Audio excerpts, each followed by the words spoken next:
Welcome, our dear listeners and viewers, to this episode of Pilgrim of Hope. Well, today we come to the last episode of this series of Pilgrims of Hope. Today we are discussing the hope for the poor, addressing poverty and injustice. What does the world has to say about this? Well, I am not alone in the studio. I am joined by my fellow co-presenter, Stephen Tongo. Stephen, welcome to the program. Thank you so much, Grace. It's good to be here as always. Long time. I'm sure we're going to have a very fruitful discussion. And imagine, it's the last series. I hope it's really very sad. Well, our dear listeners and viewers, as always, we are joined by Father Arthur Ntembula, who is going to help us discuss the topic of the day. Father, welcome to the program. Thank you very much. And I'm also sad that we are doing the last episode. Yeah, it's really sad. It's sad, eh? Yeah, it is. Let's take a moment of silence. Okay. Father, today we are discussing hope for the poor, addressing poverty and injustice. What really causes poverty and injustice in a community? It's a lot of things, I think. Yeah. Sometimes poverty is self-inflicted. At other times, it is inflicted on others by those that make bad decisions. Sometimes it is just, I don't know, maybe laziness, the laziness of those that find themselves in that, and hence it is self-inflicted. We can even say that poverty is actually relative, you know. What we can call poverty, maybe elsewhere is not poverty. What they call poverty elsewhere here is not poverty. It's a complex question. When you talk about injustice, maybe we can also talk about self-inflicted injustice. Okay, Father, just to cut you short, when you say self-inflicted, I would ask you to use Nyanja as well, for the sake of my grandmothers. Self-inflicted? Yes. Njala yozifunye yozipalira weka ompawo wozipalira weka kuyapwila omuliro pankasi. So when you talk about poverty, injustice, and this by the way, these are two different concepts and they can be discussed independently, but we can always find a connection. Let's begin with the self-inflicted poverty. You know, njala yozipalira weka yozifunira weka. If you kuifaila, I think so. Yeah. When you decide to sleep the whole day, where is food going to come from? Yeah. When you decide today, I'll just, you know, it was the time of the Israelites in the desert when God used to drop manna from heaven. Manna doesn't drop from heaven anymore. Yeah. So people have to work. Have to hustle. They have to work. They have to have the spirit of working. You have to wake up in the morning, go out and till the land. Go out and do piecework. Go out and work. When people see how much you are trying, they will try to help you. So now there are two things here. So on one hand, there's one who is going out to work, who is trying by all means to find food. On the other hand, there's also an environment that should be enabling for them to work. Because I mean, you can try to go out and find piecework, but if the environment is not allowing that, then it becomes difficult. So on one hand, we have me that is trying to work hard. On the other hand, there are those that make policies, those that make decisions. Okay, and those decisions have to favor this person that is trying to work hard, this person that is trying to fend for their family. So when these two things marry, like the good policies that create a good environment for people to work and find food, and also the hard-working individuals, when these two marry, and that is how we fight poverty. That is how people get alleviated. That is how people get out of poverty. Now, when you have a fellow who doesn't want to go out and work, He just or she just wants to be fed, just wants manna to drop from heaven. Even when out there the environment is enabling for them to work, it is conducive. They can go out and find something, but then they decide to play video games the whole day. They decide to watch that I will not mention the name, but there's that popular local soap opera, whatever you call it, that thing that people watch every day. You want to watch all the episodes the whole day and all that. You want to watch Netflix the whole day. But Father, there are those that say they still make money while they are sleeping. Are they also inflicted? Now here we're not talking about those who smart work, because there's also smart working. Yeah, where you make money while covered in your blankets. Yeah, we are not talking about those, but we're talking about those that are expecting to be fed. Those that are still strong. Abakosa nobu mifyo wako sechine chin, but they don't want to go out and work. Those are the people that want to. So when tomorrow they find that there is no mealie meal for them to make in Shima, whom are they going to blame? Okay, the government, yes, as usual. Yeah, Boma Yanganep and all that. But it is also important to realize and understand that even we as individuals have a part to play to fight poverty, to fight our own poverty. Otherwise, we'll be inflicting poverty on ourselves. You see, the government can only do so much. But the most of the way has to be walked by you, by yourself, by myself, so that at the end of the day, I feed my family, you feed your family. But if you have somebody who is waiting for the government to drop everything at their doorstep, then you are dealing with the wrong person. That one is actually calling poverty upon themselves. And tomorrow, they should only have themselves to blame if they are in poverty or even abject poverty. So there's that self-inflicted poverty where the environment is enabling, it is conducive for work, but they don't want to go out there and work. What about those that are the same self-inflicted poverty? The environment is enabling and is also working, but is that attitude of shipwe mairo to kapanga, and then tomorrow you find the source of income is no longer there, then you're going to slide into poverty. We always encourage ourselves to say we only live once. When we're about to make bad decisions, we only live once. Let's drink and eat. You see, what I see in people like that is indiscipline. There's a certain type of discipline that they need to have, because tomorrow does not sort out itself. At Mailofika is over. Tomorrow does not sort out itself. You have to sort out things.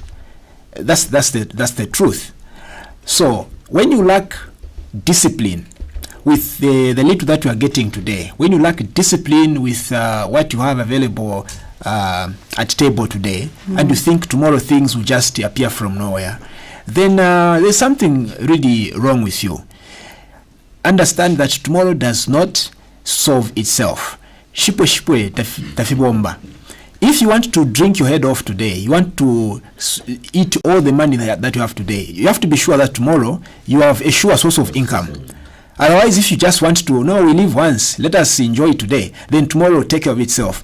Tomorrow is going to come and you find yourself in poverty. Yes, in poverty. That is self-inflicted poverty. Others say that God said you should not worry about tomorrow because He has it covered. Yeah. I've also read such scriptures. You have, right? Yes, I have. And people others are really strong about that. They'll be like, mulungu mina wakiana kamba titisawaringe pali mai. Now, how are we going to be living like that? But we also know that lesa afwa abayafwa, so St. Thomas Aquinas says grace works on nature. You are grace, eh? Yeah. Very beautiful name. So grace works on nature. What that means is that if you want God to help you, there should already be something that you are doing yourself. Don't just fold your arms and say mkwaile sali danda mchipingo ati la mkwaye ubushuwamero buka iteko bwine. God wants to meet you halfway. God wants to meet you somewhere. Meaning that, there's a reason why God has given us the intelligence. the strength that we have. Those of us that are still strong and walking about, there's a reason why we have that. There's a reason why God presents opportunities, different opportunities. You can talk about business opportunities, employment opportunities, etc., etc. There's a reason, because God wants you to walk that road up to a certain point, so that He can meet you there. Now, if you don't want to grab those opportunities, you don't want to make use of the intelligence that He has given you, you don't want to make use of the strength, the energy that you have in your body to take care of yourself, then you see, God is not a magician. And this is very important for all of us to know. God is not a magician. God is a miracle worker. God does not. Grace, did you ever attend a magic show? No, unfortunately, I've never. Yeah, abracadabra. Sometimes you could be passing shiranshi ulefu makusukulu pamarket na chitiwa. Ulengile vile chitika kanshi pali magic show. Pali wa magician. Bale panga sugar from sand, bapanga sugar bantu. Nazikolona panga. Ichipepala cha samkendama, magic. But God doesn't work like that. God is a miracle worker. And what that means is that you have to have a certain disposition yourself for God to perform a miracle in your life. For magic to happen, you don't need any disposition. It's just magic. I mean, they will just do whatever. I don't know whether they use juju or whatever tricks they use. They will just make something, boom. But for a miracle to take place in your life, you have to have a certain disposition. And in other words, we are saying you have to walk that road up to a certain point so that God can meet you there. And that is where your miracle takes place. Now, we do have people that don't want to walk that part. They don't want to prepare grounds for God to perform a miracle in their life. And when things tomorrow don't go according to what they read in the Bible, then they will conclude and say,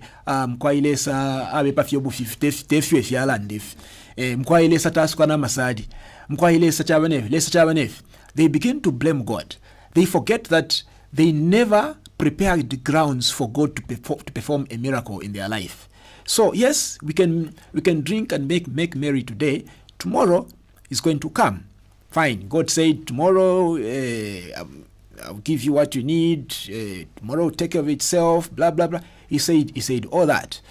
But does tomorrow really take care of itself? No, it doesn't, because God wants you to prepare grounds for tomorrow. So, Father, on the other hand, on the not the self-inflicted, but poverty caused by the external forces. Yeah. How can someone not lose hope in such situation where they are powerless to change things? And that is the most difficult poverty, which is inflicted by others. It's the most difficult poverty to handle because you have very little control over it. Poverty that is self-inflicted, I mean, if you want, you can decide to change, turn around. Exactly. Yeah. So but when it is coming from external forces, it becomes difficult, and that's where you see a lot of people losing hope, because maybe they are trying themselves to take care of themselves, to find what they need, to bring bread at the table and all that. But then there are forces from outside that are not allowing the efforts that they're making to bring what they need, and that becomes tricky. Now, what is important for people not to lose hope in that situation is for them to understand that regardless of what is happening outside of them, the most important thing is what is happening inside of them. The most important thing is the approach that they have towards what is coming from outside, or the attitude that they develop towards what is coming from outside. If someone is causing poverty in your life, you can decide to fall prey to that. You can decide to sit down and start crying. You can decide to do that. They don't give me opportunities. Exactly. I'll stop working. Yeah.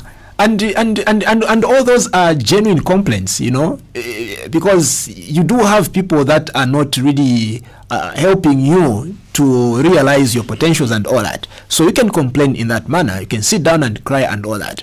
But understand that within yourself, there's a certain force which could even be more powerful than the force that is coming from outside. So sometimes people talk about developing thick skin. When you develop thick skin, you are insulating yourself from the bad energies, bad forces that are coming from outside, such that whatever is coming from outside should not be allowed to determine which direction you should go. So it is also about the attitude that you develop towards what is coming from outside. Okay, maybe the environment where I am is not allowing me to do business. I can't do business because people are saying this, people are doing this. Maybe no one is giving me any capital to start business. Maybe the government is making bad policies, so the environment is rough and all that. All those are forces that are coming from outside and causing poverty in your life. But then you are in this situation and you still have to have a life. You still have to live. How do you navigate all this? And that is where natural human intelligence comes in. That is where even your trust in God comes in. Yes, this is the environment where I am. You acknowledge that environment, but then you devise a way of surviving in that environment. It's like they say ni chula. What chula? Chula ngaya mumenshi ekalanga inge chintu cha mumenshi. Ngaisa kumulundu alaba nge chintu cha kumulundu. So whether ni mumenshi ni kumulundu, the frog will still survive. Will adapt to the situation. So when you find yourself in fire, also adapt to the fire. Survive in the fire, Grace. You find yourself in the environment of snow, survive in the cold environment. Be a chule, be a frog. In water, you still survive. Out there, so it is all about your response to what is coming from outside. This is what I think. So, Father, with that said, how can the society bring hope during times of poverty to a certain individual? Just like you said, ukaenda kunchito, you're finding difficulties, ukaenda kunyumba, you are going through all these things. How can the society bring in hope to such people? Well, we all need a supportive society. Everybody wants to live in a community that gives support.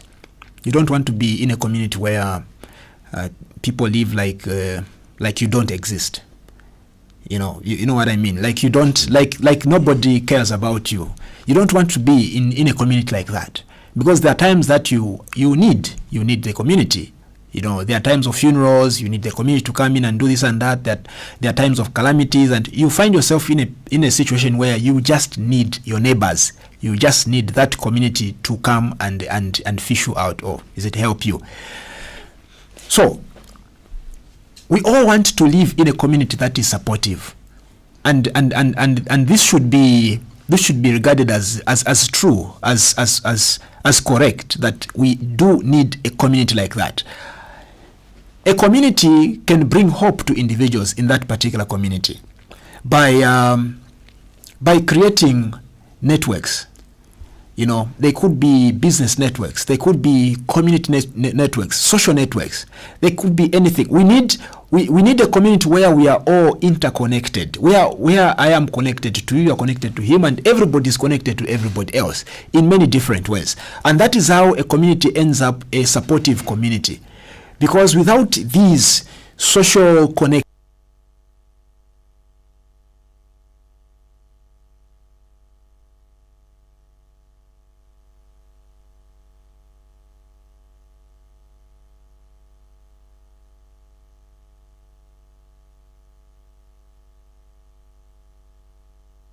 community. So a community has to be supportive by creating ties, creating those connecting threads, so that in case you are losing blood in your body, since you are connected to the other person, their blood can flow through that connection and give you life. And if your neighbor, the other side, is also losing blood and they're going down, the blood will flow in that connection and give them blood, and that's how we stand strong together, and that's how we kill poverty in the community together. But today you have communities where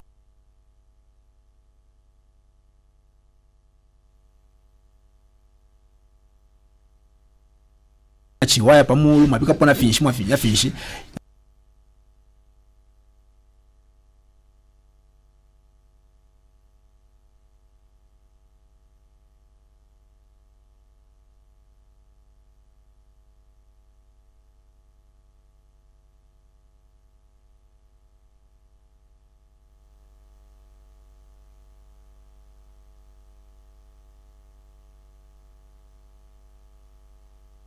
and most unfortunate, this individualism thing is also creeping into the church, where people just come to church.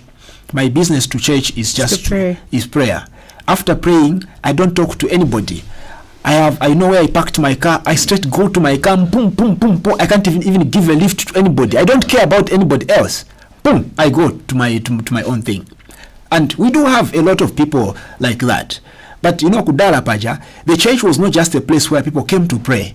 It was also a place where they came to share life together with others. Hey, mulibwanji, mwananga kunyumba kulibwanji. Where you could even, you could chat a bit before mass, paja mwa emirako, 30 minutes before mass, kapena 1 hour before mass. Panji wanachite. Busha paja, mwali sombwa, yadi shani, mwa sombwele shani ula mwaka. Nga, imbalala na shia mweneka shani.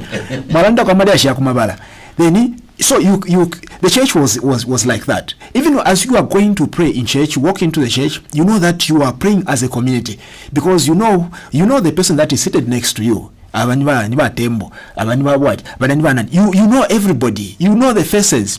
Even when you meet pamo somewhere, you are able to say, abatulongana nabo ku parish tulongana nabo. But today you meet someone pamo mulongana nabo parish tamwa ishibana. Yeah. So this individualism is not just in society out there, it is also in the church.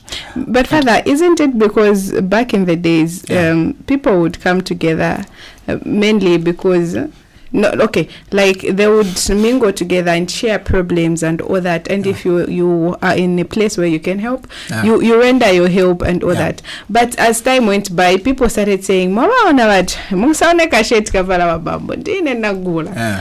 that started drawing people apart and bringing this division where even though I have a problem, I just have to deal with it no matter what, and the community is not supposed to know what I'm going through, because tomorrow they will actually laugh at me. You see, every community has bad seeds. There's no perfect society. There's no perfect community. Every community, every given community, whether Christian community or secular community, social community, whatever community you may want to think of, it has bad seeds. It has bad elements, Mchemba tu kwa liwenso selo tu wamfia imuta imufika kuno sana but standard pansa kata pabula pansa gawista pabula chipua chiwele. So every community is going to have Father, things like that. You can just translate that to me. Pansaka na imu pansaka. Pansaka. Amene bantu basonkana. Spaza shotera muntu wamesaganza bwi. Wamesaganza bwi. Wamela libenzero. Mazanka ko mozo kida vama shusha cha kama je very negative. So pansaka insaka usually is a place where you go to muno kupandisha nyamano kupasa na nzero pansaka na muikara shan no baba mwe pansha nyamano paja there will still be one person kwabenza kara libireto nzero. You understand? So this is to say that every community, every society has that bad seed, and it's so sad that bad seed has so much strength than the good seed. Yeah. In many cases, actually, that bad seed is very influential.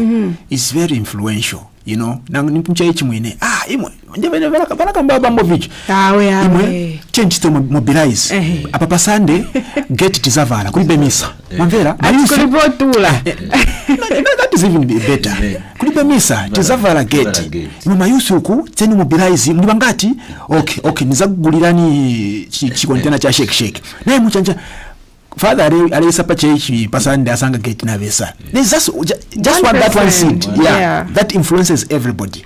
So we do have all these.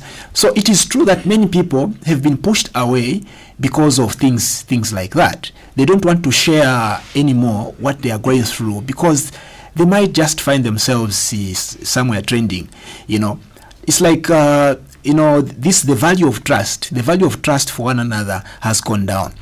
So we need to acknowledge that. But should we allow that to completely kill community life? No, we shouldn't. Because if we allow that to completely kill community life, then there's no hope to talk about at all. No one is going to come to church and hope to be helped, because everybody at church will just be minding their own business. So there's no hope even for that person that is struggling, that is trying to to find a way to survive. There's no hope at all because they don't feel connected to anybody. They don't feel free enough to share their situation or their problem with anybody at church or in the community. So yes, we can acknowledge that we do have things like that, like you mentioned. We do have things that are destroying community life, but we can't and we shouldn't allow that to destroy completely community life, because once we become just individuals, then there's no hope to talk about at all. Those people that have withdrawn from community life because maybe their trust was betrayed, sorry about that, but they need to still feel and be connected to somebody, to somewhere. They need to feel a sense of belonging somewhere. If they can't feel a sense of belonging at church, maybe that is where they suffered betrayal, they can still develop a network within their own family and feel they belong to that family community, or they can be connected to the community where they live and still have that sense of belonging. If they were betrayed in the community, they need to come to church and be connected to others in the church. So the point here is you can't just exist alone because your trust was betrayed somewhere. You need to belong somewhere. You need to be connected somewhere, so that when your energy is going down, that connection you have with another person can jumpstart you, so to say, so that you have life again. Okay, Father, okay. You've explained well how living in a community can even help alleviate poverty in the community. But the other question could be, in living, what's the best approach should the community have when it comes to helping even those who are in need and helping each other without letting those who are lazy, the ones we were talking about earlier, not take advantage of working hard so that they end poverty together? Yeah, I like that question particularly because there could be somebody out there that would totally depend on the help from other people, even when this person can go out and do something for themselves.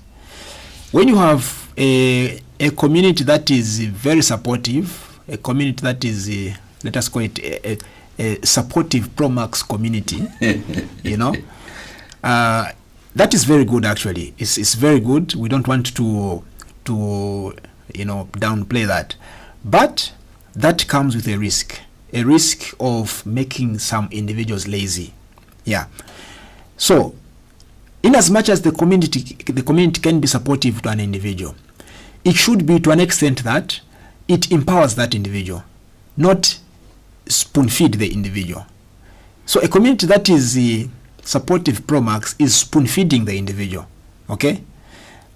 If this individual is able to work, like maboko nakwata molu alenda obumi bulifye wino talwala taba mu wheelchair and all that, this person should be empowered. So the support that the community can give is empowerment and not spoon feeding, because when you begin to spoon feed people in your community, then they will not see the value of going out to work. They know that ubunga bampela lelo ngabwapwa na mayelo bakaleta I kapenta bampela lelo na mayelo bakaleta na yimbi. I soya beans soya chunks. Ayama chunks bampela lelo na mayelo line bakaleta. Bazambo no start demanded marita mangi masoya pieces. Kusako kanku pa Christmas. Mwachelwa. Ngamachileta ko luchelo lombe to alai pikanshitanje. So this is a fellow that has become lazy, and his laziness has been actually helped by the community that is supportive pro-max. So, what kind of support should the community give or communities give to individuals that need help? It is empowerment. Let us not spoon-feed people. It is different if someone is bedridden. I mean, you have no choice but to literally just take care of that person. Okay, they are not able to work. But if it is this guy that is able to wako safe kuno mulumendo na makafe nomukashano wako yeah, so the community can come together and say, okay, this person, what this person needs is jump starting. When you're jump starting a vehicle, That this is the only thing that this person needs. So let us put together a few kwachas. And whatever amount of money we'll come up with, maybe this person can begin a business like this, and then we can still support this person by going to him or her to buy from them, from their business. Yes. So empowerment. And sometimes when you talk about empowerment, people want to think of MP, councillor, CDF, president, the community. Within the community, even within the primary community is the family. Within that family, there should be ways for people within the same family to empower each other, to support each other. Unless they have just, sometimes there are these family issues, whatever. But if it is a family where some are well off, others, those that are well off can do something to empower those that are not well off. Give them something so they start business. Tomorrow they will not come back to you and say ubunga upwa. They will have enough money for them to buy ubunga for themselves. Okay, so empowerment is the key at the family level, within the community where people live, and in the larger community, which we can call society, but also within the church. Empowerment, that is the key. So, Father, this empowerment, doesn't it have to come with a consultation from the person you want to empower? Because just like Mr. Stephen said, to say you might be, other people will just take advantage of the help that you're giving them. Isn't it important for people to consult those people that need help? Like, what's the plan that you have? What is it that you want to do? Isn't that important? Because I feel if we just be giving the money, we don't even know what plan that person has. Obviously, they'll still go back to where they were, because they didn't plan anything. Of course, when you talk about empowerment, you're talking about a lot of things. It's a whole process. You're talking about the whole process of coming to the conclusion of finally giving this person something. Because even for you to know what to give them, you should have done a few things. Research. Yes, research or some background works. So that you say, okay, let us give this person 20 kwacha. Yeah. Then you know what type of business they can do. Yeah, exactly. So it involves talking to those people that I need. Okay, you have somebody, a neighbor who is struggling. You go to them. So what is the situation? They explain to no na rikwata kuna degree nomba instituta imoneka na jeshe ko kushia kwa marasha nomba finirwa mfula marasha ya bomba vyaoneka chanja. So they explain to you their situation. Then you okay. So if I were to give you 5,000 kwacha, what would you do with it? Yeah. Then they begin to bring out the ideas. 5,000. I think I can buy some cosmetics. I can buy some perfumes and sell to my friends. Okay. That sounds okay. What about this other idea? Have you thought about? So you brainstorm together, so that as you come to the final conclusion, you are both okay with what you want to do. The person that is giving money and the person that is receiving are both okay with, okay, this is going to work. Because if I'm the one that is giving you money, I can give you money today, but I don't want you to come back tomorrow and ask for more money as if inenswafi kuchimut. Nangu mtola nangu naikwata kamfuku kandalama munganda. Kamfuku fountain of money. I don't have a fountain of money. I also have to go and work for me to, exactly. So what I want as a person that is giving you money is to understand that what I'm giving you is going to sustain you. Not hand to mouth. Not that kind of a thing. So I want to teach you how to fish. How to fish. Instead of giving you fish every day. Yeah. So it's important, yes, to sit down with the person that is in need and have a chat and find a solution that will be lasting, so as tomorrow they don't come back to you to ask for the same help. Okay. Father, in this route of breaking poverty, how does education help to break down poverty? Education. Yeah. Some say it is an equalizer. It's an equalizer. I've heard so many, or I've read so many posts, especially on social media, where people say, education, ukaja degree, ukaja change. That one is heavy, because you'll find someone is on social media, they'll be saying, no, me, I actually have a PhD, I have a degree. Then this businessman will come how much do you make in a day? Yeah. You know, and then you feel demoralized, like maybe what I did doesn't even make sense because I have to wait for this channel for me to get this employment. You know, we do have individuals in our society. We can even talk about this at the global level, who are not educated, but they're very successful in terms of business. Like they are rich. Okay, you go to their qualification, my papers, whatever. They don't have anything. You know, come down to our country. I'm sure you already have some names in your mind. We are not mentioning anyone, but you do have some names in your mind of people that are not educated. Give them the microphone, they can't even speak the Queen's language. But hey, they have too much money. They have more than those that have PhDs and all that. And when you look at individuals like that, and sometimes you want to conclude, then what is education for?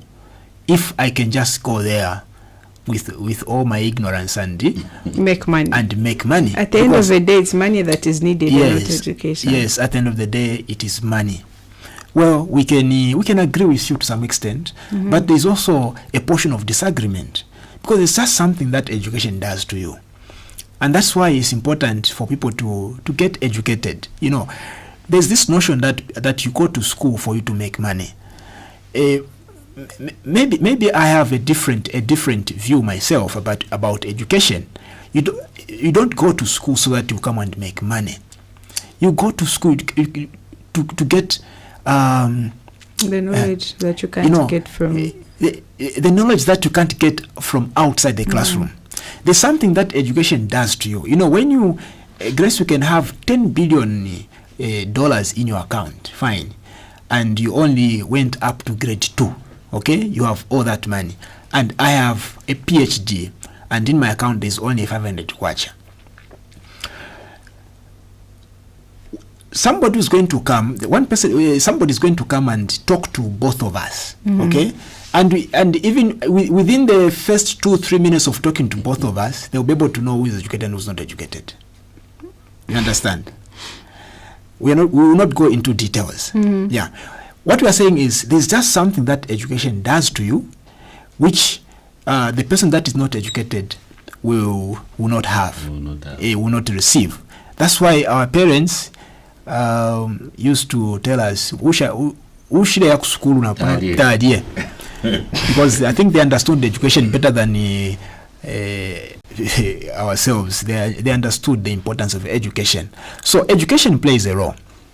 It plays a role, first of all, in taking away mental poverty, because when we talk about poverty, we're not just talking about this physical poverty that we know. There's also mental poverty. I think the physical poverty comes from the mental poverty. Well, there could be a connection, but when you talk about mental poverty, we are talking about a certain way of thinking, which is just of somebody who disregards education. Now, I have to make myself clear here. There are two types of people that are not educated. There's one who is not educated because they didn't get the chance to go to school, okay? Because they didn't have anybody to pay for them, and so they ended up not being educated. There's also this other guy who is not educated because he thinks education is not important. These are two different people. One regards education as important, but they don't have the means. Then there's this one who maybe even had opportunities, but he never just went. And that the one that says education is not important is actually even the most ignorant about life, about things. Without talking about their success in business, they can be successful. They can, maybe there's someone pushing them, someone helping them make proper decisions and all that. But there's just something that this person who disregards education will lack, yes. And that is what brings what we call mental poverty. That is the person that is suffering from mental poverty. So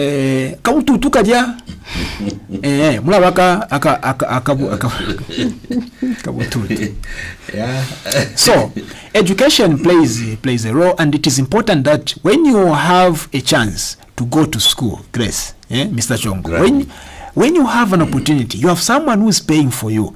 You have someone who takes you to school. You have somebody like that in your life.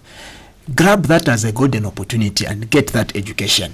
Because there are many people out there who would love to have somebody who can drive them to school, but they don't have such a person. They want to be educated, but they can't because they don't have the means. We do have individuals that go to university and they go there, they become breadwinners for their friends.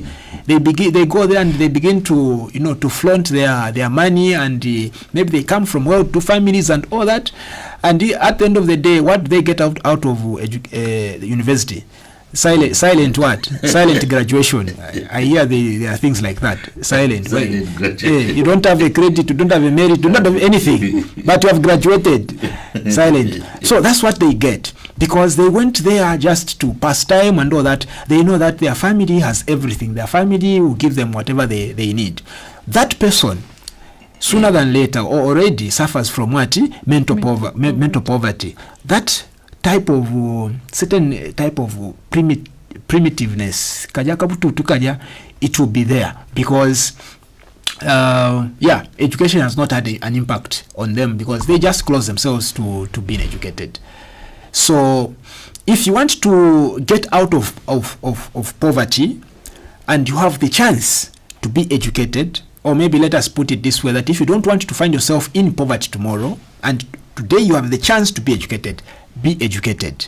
Whether they are teaching you about grasshoppers, they are teaching you about the parts of an ant, kashishi akanyerere. These are things people talk about on social media. Hey, that didn't do anything for me, blah blah. Whether they are teaching you about proconsul, whatever, grab that education. Whatever they are giving you, grab. That is important, not for you to go and get and make money, but for your own enlightenment, for your own, liberation from primitiveness. That same grasshopper will liberate you from thinking in a certain type of way. Certain manner.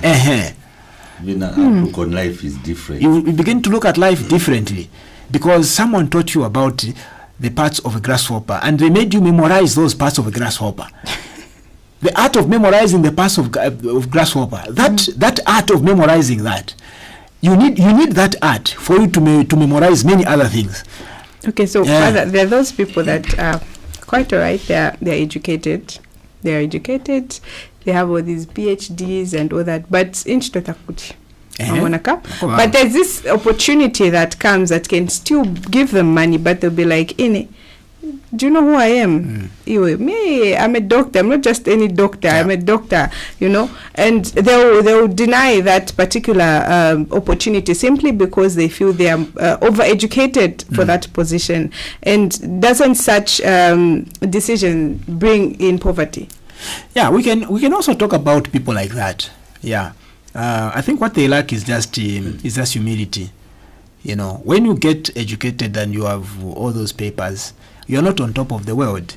It doesn't mean that you can't work under somebody, or you can't do any other type of work as you wait to do the work you were educated for.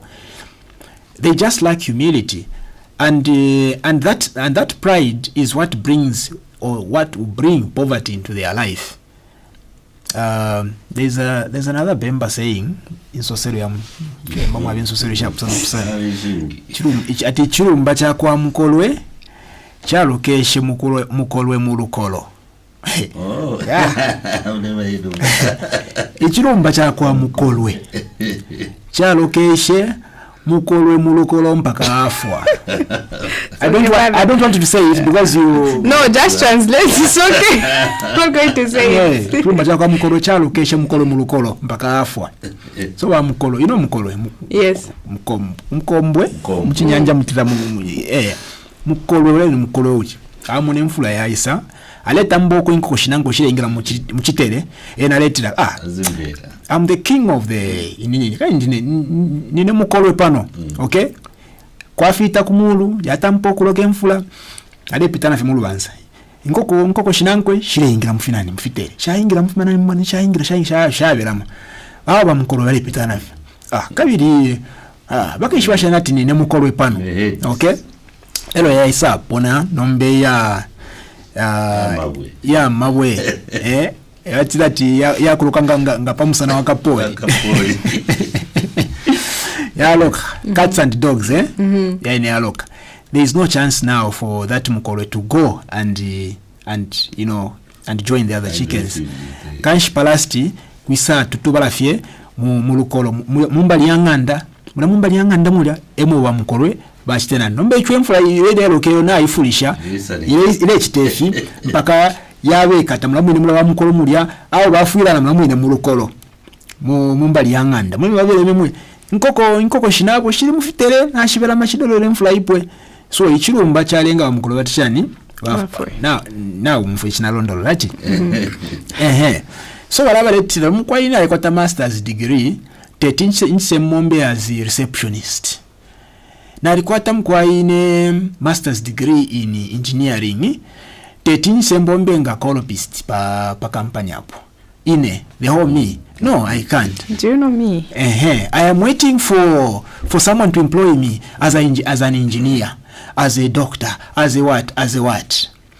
Kashi mkutira yo mkwainete timombe wenchito mpaka mwafuira namo ni mukolo lya wafuirire mu lukolo mulandu wa mfula chirumba chabo mpaka ne ensala yakupesha ensala mulandu wa degree wa master's degree ensala na yatira yakunyela. So Father, so when someone is in poverty, or is it possible for people living in poverty to fight for justice? It is possible, but difficult. Yeah, especially I don't know about the Western world, but in Africa, for a poor person to get their justice, they need, first of all, they need to be connected to somebody who is powerful. Okay. Now I'm making this as a general comment. There are those particular cases where a poor person gets justice without any connection. Okay, but largely you need to be connected to somebody who can back you for you to get the justice that you want. You need to have money to be able to hire a powerful lawyer. If you get a lawyer that wants to help you, pro bono, free of charge, well and good, God bless you.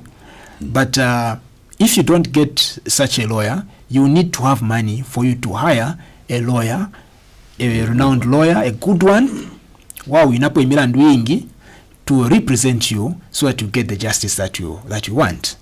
Otherwise, if you are just all by yourself, you don't have any bank account, you don't have anything, you don't have any title attached to your name, nobody knows you, you're just one poor person from that particular compound fighting for justice. And to make matters worse, you are fighting against the powerful. Yeah. The person that is involved is a general manager of some company who knows that minister who is connected to that institution. My friend, you are all alone. You are just there. At their mess. Exactly. So even when clearly you need justice, clearly some kind of injustice has been inflicted on you, since you are not that powerful, you might not get the justice that you need. So is it possible? It is possible, yes, because we've had some few instances where people, okay, sorry to say, but people we can call nobodies, okay? Nobodies. It's not a good term, but inverted commas, nobodies, where such nobodies get justice. They go through the process all by themselves, and finally they get the justice.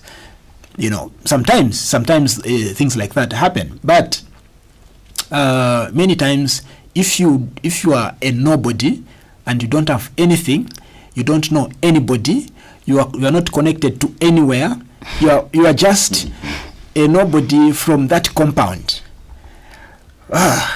It's tough. It's a tough fight. Yes. It's a tough fight. I'm saying this because I know of one case, a certain old lady from some compound somewhere, whose daughter, not daughter, but granddaughter, was killed. Okay? died in circumstances that were very questionable, and clearly there was some foul play, and the people involved are people that she knew, that are known, and up to now. And those people are well to do. Yeah, of course. Connected. These are one of these people involved is actually a company manager somewhere. Okay, he has a company. He's a powerful guy. I mean, he has the money. Other two connected are under him, like his employees. Yeah. So I will not say the circumstances, but this crew, this crew kind of caused the death of the granddaughter to this lady, and it's been I think 7-8 years. This old lady has never gotten the justice for the death of her granddaughter. So unfortunate. So you have instances like that, because you have these powerful guys being backed by somebody who knows somebody, who are able to they have the money. I mean, they are powerful. And you have this old lady who by the way, I'm not saying this happened in Zambia or happened in I didn't mention a country.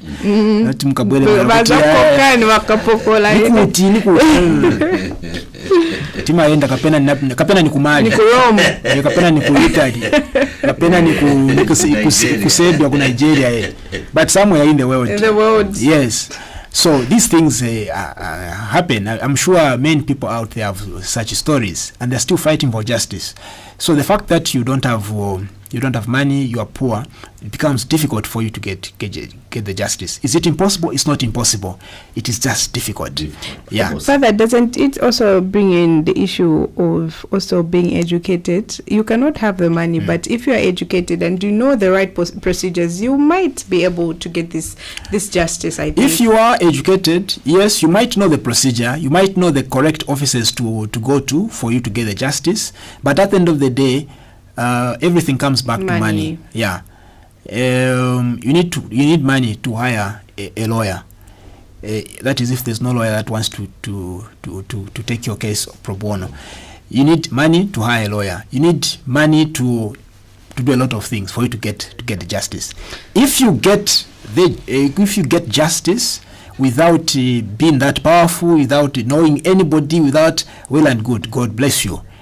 But it is tough. But this also calls for the government as well to also look out for the people that don't have the means to get the justice, and yet, just like you say, that everything runs with money. Even as much as people are saying no, corruption will come to an end, but where money is concerned, a lot of bad things happen.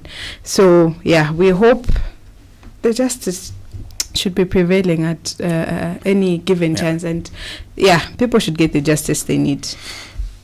Yeah, indeed. It's quite a touching story that you just said, Father. That's why I say that. I'm sure. I didn't just say the details, otherwise would have been crying here. I almost had, because I was thinking of the state of the old woman, Yeah, it's really devastating. The point we are making is it's not easy to get justice if you are poor. It's not that easy. Someone out there might be saying, no, me, I don't know, but it's not that easy. It's a rough road. You really have to be prepared to go through that rough road for you to get what you want. So, okay, Father, now, these people, the vulnerable, we call them the vulnerable because they obviously don't have these means to get the justice. What does the church do to help these people?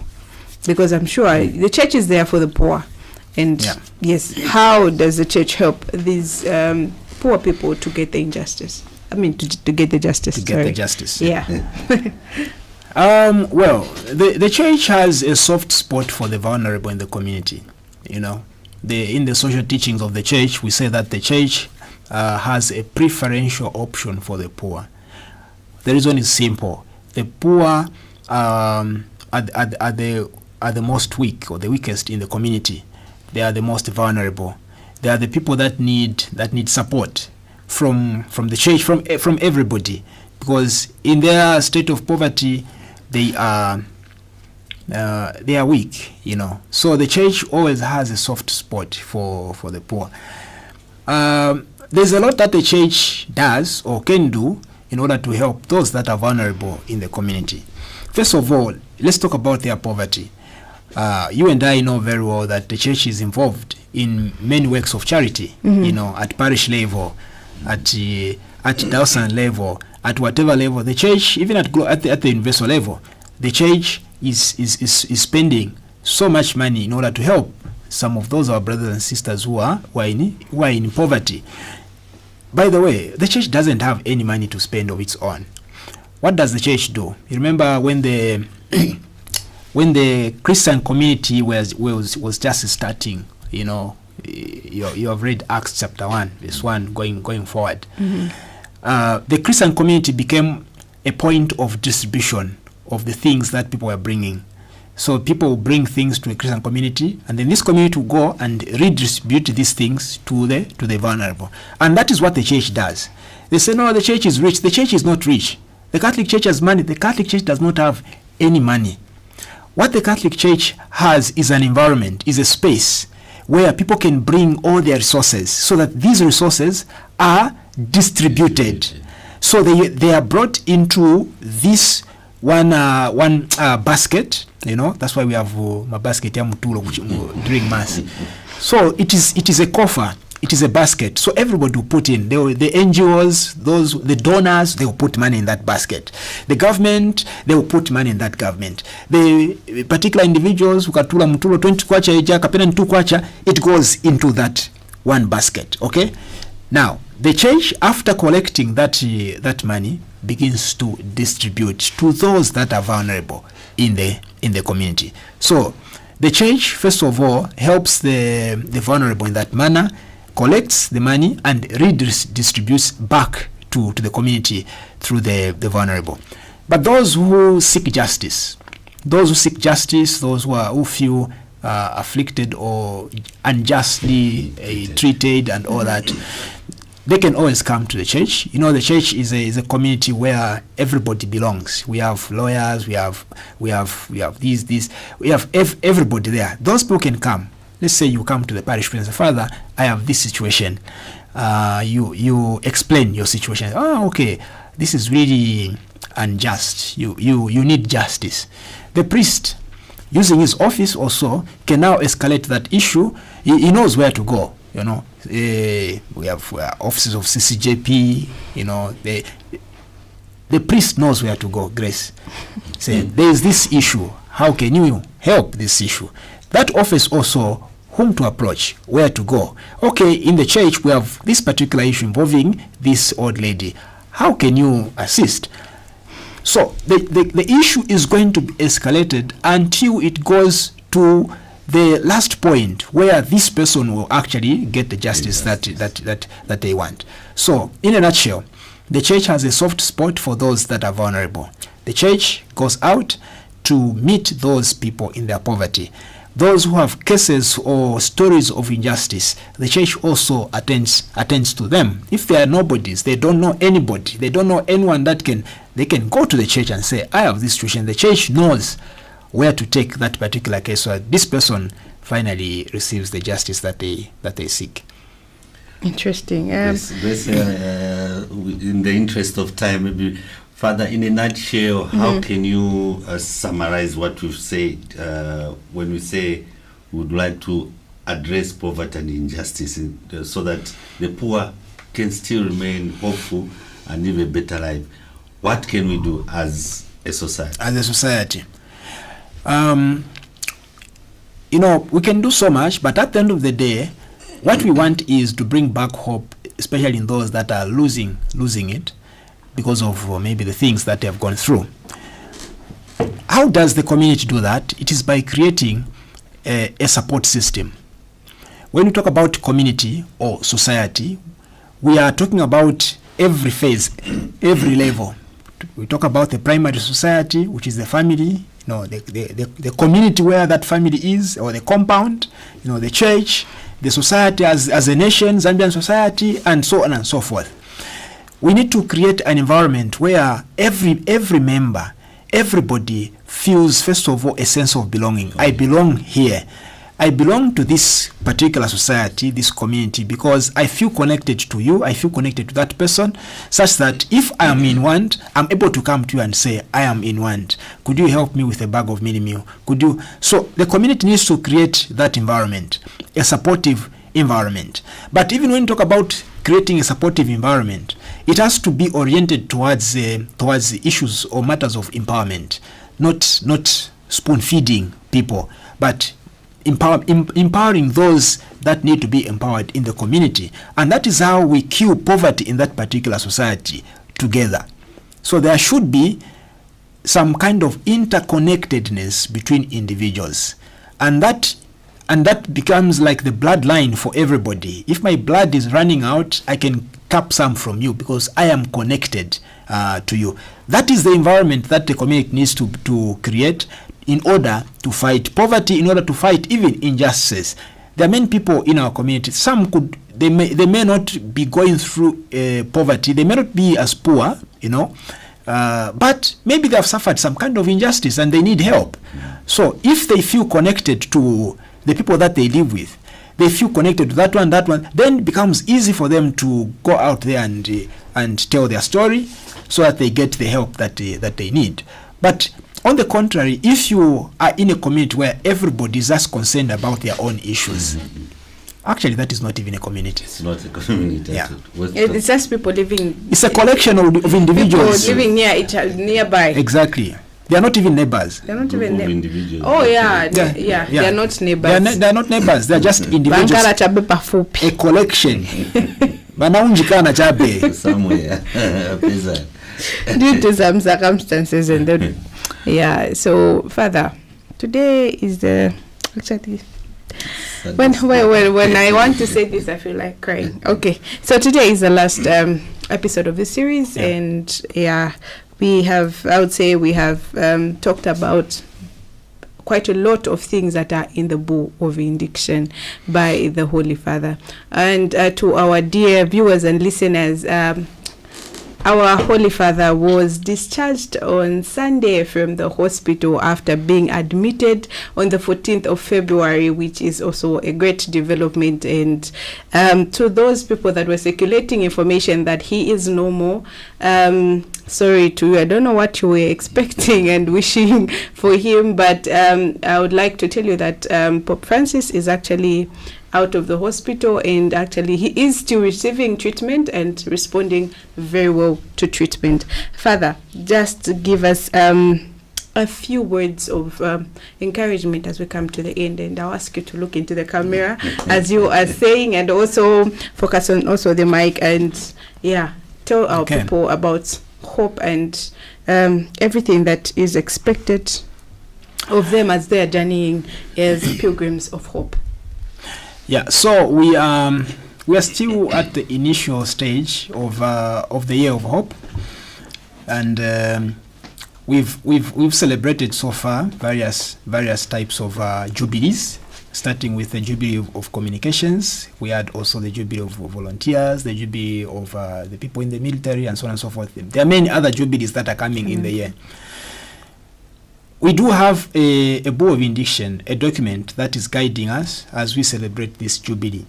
And this bull of indiction, which we have been reflecting on these 13 episodes, is talking about you as a collection of stories.